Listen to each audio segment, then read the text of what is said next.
अस्सलाम वालेकुम जी। आज बात करेंगे ये हवाई जहाज़ की हवाले से।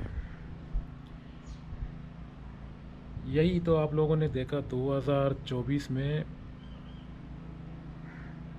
दिसंबर का महीना, 3 हादसा हो गया। 3 जहाज़, एक एयर कनाडा में और एक अज़रबैजान में और एक कोरिया का जूजू कंपनी। जूजू कंपनी वो है जो इस आइलैंड भी जो है ना, उधर एक कोरिया में आइलैंड है, उसका नाम है जूजू। तो उसके नाम पे ये कंपनी बना हुआ है, जूजू एयरलाइंस। 2024 वैसे एक भयानक और एक तकलीफ़ वाला जो है ना साल था, जो हवाई जहाज़ के हवाले से। 3 प्लेन एक ही बार गिर गया था, एक ही महीने के अंदर, दिसंबर में। खैर, ये तो होते रहते हैं, हादसा तो होते रहते हैं, क्योंकि दुनिया में हज़ारों जहाज़ इस वक्त आसमान में उड़ रहे हैं। तो ज़ाहिर है इतने गाड़ियाँ, इतने हवाई जहाज़, इतने शिप, हादसा वगैरह तो होते रहते हैं। चलें आज थोड़ा ये भी बताता हूँ आप लोगों को जी। ये देखें, ये एक एरोप्लेन है जिसे कहते हैं, ये मॉडल है एयरबस 380। ये 500 से ज़्यादा पैसेंजर लेके जाता है और इसकी रेंज, इसकी जो सफ़र है वो 14,000-15,000 किलोमीटर तक जा सकता है। यानी लॉस एंजलिस से लेकर मेलबोर्न, सिडनी, ऑस्ट्रेलिया के शहर तक भी जा सकता है। तो इसकी सफ़र इतना लंबा कर सकता है। और इससे भी ज़्यादा लंबा सफ़र वाला जो प्लेन है वो है बोइंग 777-200। वो 17 घंटा, 17,000 किलोमीटर तक उसकी रेंज है। दोस्तों, ये प्लेन का कीमत है इस वक्त $415 मिलियन। USA $415 मिलियन इसका प्राइस है अभी इस वक्त। बोइंग 777 का प्राइस जो है ना 350-360 मिलियन डॉलर है। यानी उसमें भी 2-3-4 किस्म के होते हैं। बोइंग 777 में 200 भी है और 300 भी है, और जिसमें वाटर लिखा हुआ है, W दिया गया, वो तो अलग बात है, उसका तो प्राइस मुझे पता नहीं है। लेकिन बहुत सारी किस्म की फ़्लाइटें आ जाते हैं, खासकर बोइंग 777 में भी बहुत सारे मॉडल आ जाते हैं 777 में। तो दुनिया में इस वक्त जितने भी हादसा हो रहे हैं, सबसे ज़्यादा हादसा बोइंग 737 का है। जी हाँ, बोइंग 737 जो है ना, ये एक ऐसी फ़्लाइट है, मेरे ख्याल में ज़्यादा उसका अंदर सेफ्टी नहीं है। अगर ज़रा सा भी उसका प्रॉब्लम शुरू हो जाए तो उसमें 100 में 80% 80 या 90% जो है ना परसेंट खतरा है क्रैश होने का। क्योंकि छोटा सा फ़्लाइट है, उसका प्राइस इस वक्त चल रहा है 160 मिलियन, 140 मिलियन, ऐसा ही। तो बहुत सारी कंपनियां जब ये एरोप्लेन का जो कंपनियां शुरू कर देते हैं, बहुत सारे छोटे छोटे कंपनियां, तो ज़्यादा यही जहाज़ को यूज़ करते हैं, बोइंग 737। बोइंग 737 में भी आजकल इन्होंने, पहले आता था GTE,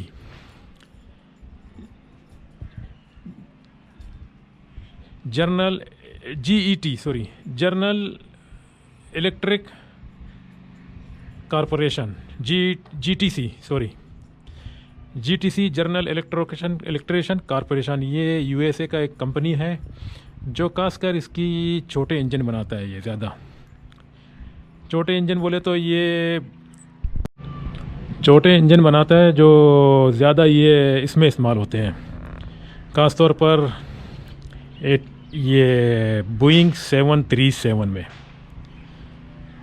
ज़्यादा इसी में इस्तेमाल होते हैं। शायद हो सकता है कोई कोई एयरबस में भी इस्तेमाल किया होगा, क्योंकि जाज़ की इंजन जो है ना अलग लेना पड़ता है, उसको अलग अलग से जो है ना उसका प्राइस अलग होता है, वो अलग से फिटिंग करना पड़ता है।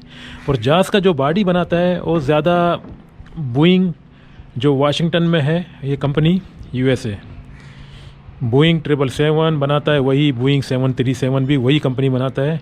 जितनी जो बोइंग कंपनी है सब USA के हैं, और जितनी एयरबस कंपनी है वो इंग्लैंड और फ्रांस, ज़्यादा फ्रांस में बनता है। इंग्लैंड सिर्फ रोज़ राइस कंपनी का जो है ना इंजन बना देता है, जेट इंजन जो जहाज़ में लगता है। इस वक्त ये प्लेन जो दिख रहा है दोस्तों, इसकी बड़ी बड़ी इंजन लगे हुए हैं। ये जो है ना रोज़ राइस कंपनी का रोज़ राइस कंपनी का जो जेट इंजन होते हैं, इसमें 4 लगे रहते हैं। मगर मेरी नज़र में ये फ्लाइट भी ज़्यादा सेफ नहीं है, क्योंकि इसमें इतनी डबल जो है ना इसका अंदर डबल कैबिनेट है ना, तो ये भी जो है ना हवा में अगर जाता है तो इसके ऊपर भी जो है ना बादलों का ये क्लोडी जो सीज़न होता है उसमें ये हिलता है थोड़ा। मैंने देखा जब मैं इंग्लैंड जा रहा था और मैं जापान जा रहा था तो इस तरह की फ़्लाइट है। मैं अभी कतर एयरवेज़ में मैं बैंकॉक से आया तो ऐसे ही मॉडल का फ़्लाइट से आया। ये फ़्लाइट वैसे तो सेफ़ है, इसके अंदर बहुत सारे सिस्टम दिया गया, इतना खतरा नहीं है, लेकिन फिर भी ये हिलता है थोड़ा, क्योंकि इसकी बॉडी जो है ना बहुत बड़ा है। जितना बड़ा बड़ा जो बादलें आ जाते हैं ना तो इसकी बॉडी भी बड़ा है, और ये जो है ना वैसे 4 इंजन की मदद से जो है ना उस बादलों को कंट्रोल कर सकता है, लेकिन इसके बावजूद भी ये मैंने देखा थोड़ा हिलता रहता है बनिस्बत दूसरा फ्लाइटों से। इस वक्त सबसे दोस्तों सबसे बेस्ट फ्लाइट जो है ना बोइंग 777 है। Boeing 777ER, Boeing 777-200, Boeing 777W, ये सबसे ज़्यादा अच्छा फ़्लाइट है। इसकी रेंज भी ज़्यादा है। बोइंग 777-200 जो है ना लंदन से लेकर सिडनी तक जाता है, ऑकलैंड तक जाता है, न्यूजीलैंड का शहर, यानी इतने लंबे लंबे सफ़र वो कर सकता है। इसका जो है ना 14,000 किलोमीटर है, उसका 18,000 किलोमीटर तक जाता है। इसी मॉडल का एक बड़ी रेंज वाला जो है ना फ़्लाइट भी बनाया अभी इस एयरबस वालों ने, जिसे कहते हैं 350, एयरबस 350 1000 जो K लिखा हुआ है, उसका भी रेंज इतना ही है जितना बोइंग 777-200 का। तो ये एयरबस 350 भी सबसे बेस्ट फ़्लाइट है इस वक्त, सबसे बेस्ट जहाज़ है मेरे ख्याल में, क्योंकि उसमें प्रॉब्लम्स तो सारे दुनिया में होता रहता है ना, लेकिन उस फ़्लाइट में कंट्रोल ज़्यादा है एयरबस 350। हालांकि मैंने क्रू लोगों से भी पूछा कि आप लोग जितना फ़्लाइटों में सफ़र करते हो तो आप लोगों को सबसे अच्छा फ़्लाइट कौन सा लगा। उन्होंने कहा कि बोइंग 777 और बोइंग एयरबस 350। एयरबस 350 में भी 800 भी है, 900 भी है, 1000 मॉडल भी है। 1000 सबसे बड़ा है। जो इस वक्त सबसे ज़्यादा पैसा वाला मुल्क जो जैसा कि कतर है, अभी एमिरेट वालों ने भी शायद ऑर्डर किया होगा। पहले एमिरेट वालों के पास एयरबस 350 नहीं था, एमिरेट वालों ने इस तरह की फ़्लाइटें ज़्यादा कर लिया है। ये फ़्लाइट का सबसे मेन फर्स्ट कस्टमर जो है ना सिंगापुर था, उसके बाद ऑस्ट्रेलिया का कॉन्टेंट, फिर एमिरेट एयरलाइंस, फिर ब्रिटिश एयरवेज। कतर एयरवेज वालों ने भी बाद में लिया था। तो दोस्तों ये फ़्लाइट जो है ना इसकी कॉस्ट ज़्यादा है, फ्यूल ज़्यादा यूज़ करता है ये। अगर इसमें फुल पैसेंजर है, मतलब पूरे सीट भरे हुए हैं, तो ये लंबा सफ़र कर रहा है तो ये अपना कॉस्ट निकाल देता है फ्यूल का, केरोसिन का, फिर इसका फ़ायदा भी निकलता है। अगर ये छोटे छोटे सफ़रों में जाएगा तो इसके अंदर पैसेंजर नहीं होगा तो इसकी टेक ऑफ, लैंडिंग ये ज़्यादा फ्यूल यूज़ करता है ये फ़्लाइट एयरबस 380। तो अभी बहुत सारे मुल्कों ने इस फ़्लाइट को जो है ना सिर्फ बड़े बड़े जो रोड होते हैं, बड़े बड़े जो लंबे लंबे सफ़र होते हैं उसमें सिर्फ यूज़ कर रहे हैं। जैसा कतर एयरवेज अभी बैंकॉक के लिए, इंग्लैंड के लिए, फ्रांस के लिए, इस तरह दूर दूर जो है ना, तो उसमें डॉलर का प्राइस भी होता है और पैसेंजर जो है ना फुली, ये फ़्लाइटें अगर फुली बुक हो जाएंगे ना तो फिर इसको मुश्किल नहीं है, इसको यूज़ कर सकते हैं अगर इसमें पैसेंजर नहीं होगा, थोड़ा सा पैसेंजर होगा, तो फिर एयरलाइंस वाले को इसका फ्यूल का जो है ना कॉस्ट उसकी लिहाज से नुकसान हो जाएगा। तो इस वजह से लोग ज़्यादा इस वक्त बहुत सारी कंपनियां एयरबस 320, एयरबस 321 और बोइंग 737 उसको यूज़ कर रहे हैं। बोइंग 737 का एक तो कॉस्ट भी कम है और फ्यूल भी कम पीता है इस वजह से, मगर उसके अंदर सेफ्टी कम है। ज़रा सा भी छोटा इंजन होते हैं ना, जीटी, ये जीईटी, जर्नल इलेक्ट्रिकल कॉरपोरेशन, तो ये इंजन भी सस्ते होते हैं थोड़ा बनिस्बत रोज़ राइस इंजन से। रोज़ राइस का जो इंजन होते हैं वो सबसे महंगे होते हैं। अभी इन्होंने जो है ना बोइंग 737 में भी इन्होंने अभी जो आ रहे हैं बोइंग 737X8 8 मैक्स ऐसा लिखा हुआ है कुछ, 8 मैक्स, तो उसमें अभी वही इंजन डाल रहे हैं क्योंकि इसकी क्रैशिंग ज़्यादा हुआ था ना इंडोनेशिया में, फिले दुबई में। अभी जो जूजू एयरलाइंस वो भी बोइंग 737 है। इंडोनेशिया का लायन एयरलाइंस वो भी बोइंग 737 है। अतुविया में जो गिरा था वो भी बोइंग 737 था। फिले दुबई जो गिरा था रशिया में तो भी बोइंग 737 था। यानी बोइंग 737 का जो फ़्लाइट है उसमें क्रैश ज़्यादा है, मतलब तबाह ज़्यादा हो चुके हैं। ज़्यादा मतलब वो उसकी नुकसान है। अभी इन्होंने इंजन का मॉडल चेंज करके 8 मैक्स जो आ रहा है ना, बड़ा जो नया मॉडल, उसमें रोज़ राइस के इंजन डाल रहे हैं। जीटीएस का जो इंजन होता है ना वो छोटा सा होता है ज़रा, तो उसमें छोटे से परिंदा वगैरह भी आ जाएँ तो उसका खतरा है ज़्यादा। तो अभी इन्होंने थोड़ा इंजन को बड़ा किया। अभी प्ले दुबई जो आ रहे हैं, प्ले दुबई नया मॉडल का, तो ये बड़े इंजन डाल के ला रहे हैं।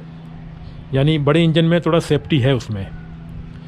वैसे तो दोस्तों जहाज़ आसमान में उड़ता है तो सबसे ज़्यादा खतरा होता है ना, आदमी सोचता है कि यार ये इसमें कुछ भी हो जाए तो बचने का सवाल ही नहीं है। लेकिन कुछ जहाज़ों में ऐसे भी सिस्टम दिया गया जो इमरजेंसी को कंट्रोल कर सकते हैं। अभी इसमें बहुत सारी सिस्टम दिया गया, ये एयरबस 350 में और 777 में भी। जी दोस्तों, बड़ी जहाज़ जो है ना, एक तो सेफ्टी उसमें ज़्यादा होता है, उसके अंदर सिस्टम ज़्यादा होते हैं, उसके ज़ाहिर बड़े बड़े इंजन होते हैं और उसके अंदर मशीन वगैरह भी जो कुछ ज़्यादा डाला गया और उसकी इंजन भी बड़े हैं, मतलब उसकी सिस्टम ज़्यादा होते हैं। तो छोटे छोटे जो है ना प्रॉब्लम को कंट्रोल कर सकता है बड़े प्लेन। छोटे प्लेन में इतना ज़्यादा वो नहीं है, इसलिए वो सस्ता भी बन जाता है। छोटे प्लेन सस्ता मिल जाता है। मतलब अभी जो बोइंग 737 है वो तो आप अगर 3 लोग हैं तो 1,20,000, 1 लाख मतलब $120 मिलियन, $120 मिलियन, $130 मिलियन में एक प्लेन मिल जाता है। अगर आप 3 लोग हैं, 4 लोग हैं तो और भी डिस्काउंट से थोड़ा मिल जाती है, मगर इसकी प्राइस 425 मिलियन डॉलर है। अगर ये लोग हैं तो वो 4-5 ले लो तो इसका प्राइस आ जाते हैं। यानी वो 4 ले लो बोइंग 737 और ये एक ही का प्राइस। और बोइंग 777 जो है ना उसका 350-360 मिलियन डॉलर है। अगर वो भी एक लोग है तो 3 बोइंग 73 या एयरबस 320 ले सकते हो, 3। इस वजह से अगर थोड़ी सी पैसेंजर है तो छोटे फ्लाइटें जा सकते हैं। बोइंग 737 का भी रेंज जो है ना 5,000 किलोमीटर है, 5 से 6, उससे ज़्यादा आगे नहीं जा सकता है। अभी फिले दुबई बैंकॉक से जा रहा है पताया, यानी इतना रेंज उसकी कंट्रोल कर सकता है ये बोइंग 737। तो जितने लंबे सफ़र होते हैं तो उसमें बोइंग 737 नहीं जा सकता। अगर जाएगा तो उसको रिफ्यूलिंग करना पड़ेगा, एयरपोर्ट में उतर के फिर फ्यूल डाल के फिर आगे जा सकता है। इस तरह जा सकते हैं। तो कहने का मतलब ये है कि अभी ये फ़्लाइट है ना, इसमें पायलट जो आते हैं, ये आयाटा कंपनी जो है ना इसका पूरा पायलटों को चेक करके फिर ये फ़्लाइट जो जिसमें ये फ़्लाइट में जो पायलट होते हैं वो पायलट जो है ना इस तरह मामूली पायलट नहीं होते हैं, उसको पूरी ट्रेनिंग दिया जाता है और बिल्कुल वो पास होने के बाद ये बड़ी फ़्लाइट उसके हाथ में देते हैं। लेकिन छोटे फ़्लाइटों में जो कंपनी का जो सीईओ होता है उसका अगर कोई सिफारिश है या कोई दोस्ती है किसी आम आदमी के साथ, उसने थोड़ा बहुत कोर्स किया तो छोटे फ़्लाइट में जो है ना इस तरह की पायलट आ जाते हैं। इसमें खतरा नहीं है। छोटे फ़्लाइट जो है ना ये मतलब उसकी लोकेशन 2 घंटा 3 घंटे का सफ़र होता है, तो उसके लिए जो है ना सीईओ जो होता है वो भी पास करके लेसन उसका आयाटा कंपनी से वैसे बनता है, लेकिन सीयू का अथॉरिटी भी है, उसको सिलेक्ट कर सकते हैं। लेकिन बड़ी फ़्लाइट जो होते हैं, बड़ी फ़्लाइट में सीयू जो है ना अपने मर्ज़ी से पास नहीं कर सकता है, जब तक उसका आयाटा जो कंपनी है अमेरिका में, उससे कोर्स होने के बाद वो पास नहीं करेगा, तब तक ये नहीं करेगा। तो कहने का मतलब है कि जितना बड़े पायलट हैं उसमें सेफ्टी ज़्यादा है। छोटे पायलटों में सिफारसी पायलट होते हैं, कोई ऐसी पायलट है जो थोड़ा बहुत ये पोकर मोकर चलाया तो बाद में उसका कोई पहचान दोस्ती यारी हो गया सीईओ के साथ, फिर बड़ी फ्लाइट में उसको सेलेक्ट करते हैं, जैसा एयरबस 320 में या एयरबस 321 में या बोइंग 737 में। तो वो पायलट जो है ना, अगर सिफारसी है उसको ज़्यादा काम नहीं आता है तो फिर उससे ये छोटे छोटे जो प्रॉब्लम आ जाते हैं उससे कंट्रोल नहीं होते हैं, तो क्रैश। और मेरे ख्याल में दुनिया में अभी जितने भी जो एयरपोर्ट नया बनेंगे, जो पहले बन चुके हैं, नया बनेंगे, उसको तो रनवे भी लंबा करना चाहिए। और लंबे का जो फर्स्ट जो शुरुआत है उसमें भी ज़रा सा पानी का एक ऐसी सिस्टम दिया जाए ताकि कोई प्लेन अगर रगड़ा जाए तब भी पानी में जाके उसका आग ना लग जाए। और सामने वाला जो एंड होता है, जो रनवे का जो हैंड होता है, उसमें भी उसको ऐसी सिस्टम दिया जाए ताकि उसका रनवे तक जो है ना उसका रगड़ा जाए तब भी उसको एंड तक जो है ना प्लेन रुक जाए, लेकिन रनवे ख़त्म ना हो जाए, फिर आगे थोड़ा सा पानी का सिस्टम करें। लेकिन बहुत सारे मुल्कों ने दोस्तों अभी इस वक्त एयरपोर्ट बनाया समंदर के किनारे में, जैसा हांगकॉन्ग है, अभी कतर वालों ने भी बनाया। तो ये फ़्लाइट जो है ना टेक ऑफ करता है, उसकी आखिर में जो है ना समंदर शुरू हो जाता है, उसकी आखिर में समंदर शुरू हो जाता है, समंदर की वजह से भी वो बच सकता है। लेकिन अभी इस वक्त जूजू एयरलाइंस जो गिरा था, ख़ासतौर पर ये जूजू एयरलाइंस, ये जाके आगे दीवार में टकराया, दीवार के सामने टकरा गया, क्योंकि रनवे छोटा था। अगर ये रनवे बड़ा होता तो ये रगड़ रगड़ के शायद आगे रुक भी जाता था, तो फायर वाले जाके उसको बचा सकते थे। शायद थोड़ा बहुत आदमी का अगर कोई प्रॉब्लम हो जाता, कोई मर जाता, लेकिन ज़्यादा आदमी बचने का चांस होता था।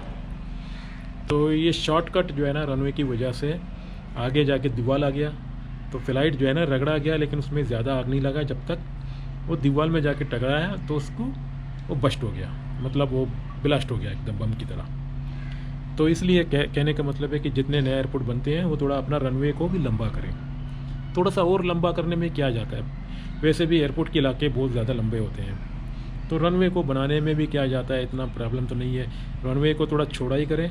अगर कोई इमरजेंसी फ्लाइट आ जाए, इस तरह के केस आ जाए, तो जहाज़ बच भी सकता है रनवे की लंबा होने की वजह से। और दोस्तों अभी ये जितने जो फ्लाइटें हैं, इसमें एक अज़रबैजान है और एक कोरिया है और कनाडा तो खैर मैं नहीं गया, लेकिन मैं कोरिया भी गया हूँ, यही 2024 में। आप लोग मेरा यूट्यूब को देखो तो उसमें कुछ वीडियो मैंने डाल के रखा। और अज़रबैजान में भी मैं गया हूँ। अज़रबैजान एक ऐसी फ़्लाइट जो है ना, वहाँ पर बोइंग 747 आके कार्गो जो है ना, वहाँ से कुछ कार्गो का मतलब वो सेक्शन है वहाँ पर, तो कमर्शियल फ़्लाइट भी आते हैं जाते हैं। मैं तुर्की एयरलाइंस में गया था, वो भी एयरबस 321 था। इस्तांबुल से 3 घंटे का सफ़र है बाकू। तो कहने का मतलब ये है कि जितने एयरपोर्ट हैं, मैंने जो ट्रैवल किया, मुझे सबसे डेंजर साइड जो है ना, यही यूक्रेन का साइड पड़ जाता है। यहाँ पर हमेशा फ़्लाइटों का, जैसा मलेशिया एयरलाइंस वगैरह वगैरह, इस तरह की फ़्लाइटें जो है ना, यहाँ पर वहाँ पर कुछ ऐसी भी प्रॉब्लम है, जो ये जंग वगैरह चल रहा है तो मिलिट्री का जो एरिया होते हैं, और ऊपर से ये ड्रोन वाले जो सिस्टम होते हैं, तो वहाँ रिस्ट्रिक्शन एरिया बहुत ज़्यादा है, तो फ़्लाइट के लिए वहाँ पर खतरा है। बाकी मौसम के हिसाब से सबसे ज़्यादा खतरा जो है ना, यही जापान, कोरिया, क्योंकि वहाँ पर हमेशा सर्दी होता है, स्नो होता है और बड़े बड़े बादलें होते हैं। दूसरी जानिब से वहाँ पर बारिश भी ज़्यादा होता है, जैसा कि इंडोनेशिया में भी खतरा है, और इंडिया में कुछ ऐसे इलाके हैं वहाँ भी जो है ना फ़्लाइट को ज़्यादा खतरा है। बाकी मिडल ईस्ट में ज़्यादा खतरा नहीं है। मिडल ईस्ट में जो है ना, सर्दी में थोड़ा सा बारिश वगैरह होता है, लेकिन गर्मी में ज़्यादा बारिश नहीं है और आसमान इस तरह खुले हैं, तो वहाँ ज़्यादा खतरा नहीं है। बाकी ज़िंदगी मौत तो अल्लाह की हाथ में है, जिसका मौत लिखा रहता है तो फ्लाइट को छोड़ के बाकी जगह में भी मर सकता है, वो तो अलग बात है। तो ये मतलब है कि जहाज़ों के हवाले से मैंने बताया कि ये जो बड़े जहाज़ होते हैं उसमें ज़्यादा सेफ्टी होता है और पायलट भी माहिर होते हैं, क्योंकि पायलट को बड़े जहाज़ इस तरह आसानी से नहीं दिया जाता है। उसको कोर्स बड़े बड़े कोर्स करने के बाद और कामयाब होने के बाद उसको फिर बड़े फ़्लाइटें दे देते हैं इस तरह की। बाकी छोटी फ़्लाइटों में जो है ना, जैसा पोकर होता है ATR और ये बोइंग 737, ऐसे ऐसे किस्म की फ़्लाइटों में जो है ना सिफारसी भी काम चल जाता है, यानी पायलट को ज़्यादा एक्सपीरियंस नहीं है फिर भी उसको सेलेक्ट कर देते हैं। और उसका ये अक्सर देखो आप लोग, जितना फ़्लाइट है छोटे छोटे, उसमें जितने छोटे छोटे फ़्लाइट हैं उसमें खाने का भी वो नहीं होता है। कोई कोई जगह में कोई कोई फ़्लाइट में खाना नहीं मिलता है। अगर आप प्लेन के अंदर या टिकट के अंदर अगर आप इंक्लूड करोगे तब भी मिलेगा, अगर आप प्लेन के अंदर खरीदोगे तब भी मिलेगा। वैसे उसका अंदर खाना यानी खाने का सर्विस होता है, लेकिन आपको न दिया जाता है क्योंकि वो सस्ता वाले फ़्लाइट होते हैं। खासकर ये बोइंग 737, एयरबस 320, एयरबस 321, इस तरह की फ़्लाइटें जो है ना सस्ते टिकट बेचते हैं ताकि आपको खाना वगैरह नहीं मिलता है इसमें। अगर खाना खरीदोगे तो आपको पे करना पड़ेगा। लेकिन जितने भी बड़े फ़्लाइट हैं उसमें खाने का सर्विस और चेयर में फ्यूलू वगैरह होता है ना, ये जो तकिया और कंबल ये और कुर्सियाँ भी थोड़ा छोड़े हो जाते हैं। पीछे जो है ना मैगज़ीन वगैरह भी ज़्यादा रखा जाता है। और आपका जो है ना पुल, यानी यहाँ से अगर आप बैंकॉक जा रहे हो तो आपको एक बार अगर रात में जा रहे हो तो आपको एक बार डिनर मिलेगा, उसके बाद सुबह का ब्रेकफास्ट मिलेगा, उसके बाद आपको जूस वगैरह इस तरह मिलता रहेगा, यानी वो भी फ्री कॉस्ट, तो इंक्लूड टिकट के साथ है। तो ये फ़्लाइटें इस तरह की सर्विस करते हैं। तो उसमें ये भी होता है कि बीमा वगैरह भी ज़्यादा मिल जाता है। अगर खुदा ना करे कुछ क्रैश हो जाए, आदमी मर जाए, तो उसकी ज़्यादा पैसा मिल जाती है। ये जो कमर्शियल फ़्लाइट है, ये जो छोटे छोटे फ़्लाइट होते हैं, ये जो खाना वगैरह नहीं देते हैं, तो इसमें इतना वो नहीं है। उसमें मतलब डेड बॉडी का कॉस्ट भी कम दे देते हैं। और खुदा ना करे कुछ मसला, टिकट भी चेंज करने का आपको पे करना पड़ेगा। एक ही बार अगर चेंज करोगे तब भी पे करना पड़ेगा आपको, मतलब फ्री कॉस्ट चेंजिंग नहीं है उसमें हर सूरत आपको पे करना पड़ेगा। यानी वही हिसाब आ जाता है जो आपको इतना तकलीफ़ दे रहा है। फिर अगर आप खाना खरीदोगे तो भी खाना बहुत महंगा होता है ना हवाई के अंदर, तब भी आपको वही कॉस्ट आ जाएगा।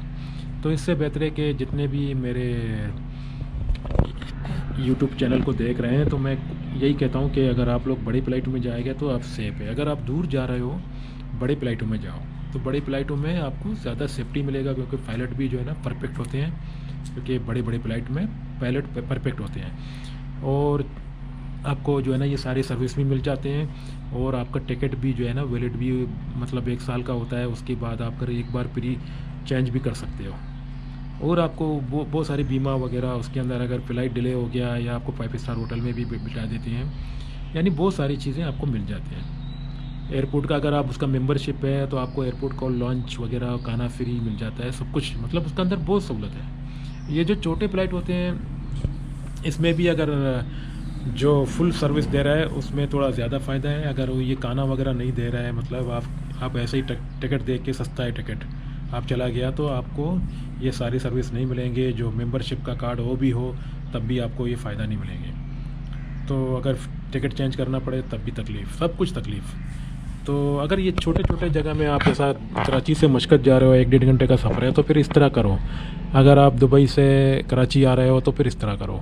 आप यहाँ से इस्लामाबाद जा रहे हो या लाहौर-फिंडी जा रहे हो तो इस तरह करो, ये मतलब चल जाते हैं काम। लेकिन आप लंबे सफ़र में जा रहे हैं, 4-5 घंटे से ज़्यादा लंबा है सफ़र, तो आप ज़्यादा कोशिश करो इस तरह की फ़्लाइटों में जाओ जिसमें फुल सर्विस है, खाना पीना वगैरह वगैरह सब फ्री कॉस्ट ना, उस इंक्लूड के साथ, टिकट के साथ इंक्लूड है, तो उसमें फ़ायदा है आपको। बाकी अल्लाह करे ये जो साल अभी चल रहा है 2025, इसमें ऐसे केस ना हो।